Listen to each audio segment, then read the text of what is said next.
লাভপুর শম্ভুনাথ কলেজে আয়োজিত inter college রাজ্য স্তরের বার্ষিক ক্রীড়া প্রতিযোগিতা বৃহস্পতিবার ছিল তৃতীয় দিনের অর্থাৎ শেষ দিনের বার্ষিক ক্রীড়া প্রতিযোগিতা। আর এদিন এই প্রতিযোগিতায় লাভপুর শম্ভুনাথ কলেজের সাথে মল্লারপুর টুরার্ক হাসদা কলেজের ফাইনাল ফুটবল খেলা অনুষ্ঠিত হয়।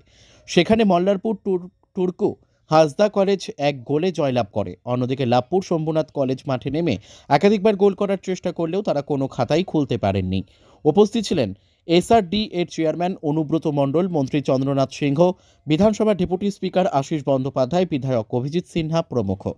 এদিন ওই কলেজের অনুষ্ঠান মঞ্চ থেকে অনুব্রত মণ্ডল বলেন, সকলে মোবাইল রেখে মাঠমুখী হয়ে খেলা উপভোগ করলেন, দেখে খুব ভালো লাগলো। লাভপুর থেকে শুভদীপ গুইয়ের report, crime press Bengal news. ওইখানে মাঠে আমি তাকিয়ে চারিদিক দিয়ে দেখছিলাম, মোবাইলে খেলাটা অনেকটা বন্ধ হয়েছে, মাঠের দিকে নজর ছিল। আমি সবাইকে ধন্যবাদ জানাই। মানে এক টাইম খেলাধুলো উঠে গিয়েছিল, সবাই মোবাইল নিয়ে পড়ে থাকতো। তা শম্ভুনাথ কলেজে এসে দেখলাম না, মোবাইলটাকে অনেক দূরে রেখেছে, খেলার উপরে মন দিয়েছে।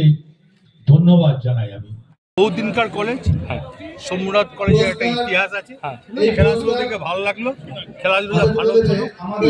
ধন্যবাদ জানাই শম্ভুনাথ কলেজ। যাতে যুব সমাজের কাছে কি বার্তা হবে, যুব সমাজকে একটাই বলো, মাঠে আসুন। একসময় আপনি ফুটবলের মাঠে আপনিও ঝড় তুলেছেন একসময় পায়ে, কি বলবেন? আমি খেলাধুলো জানতাম, খেলাধুলো করতাম, মাঠ চিনি, ওই জন্যই মাঠে ঠিক আছে।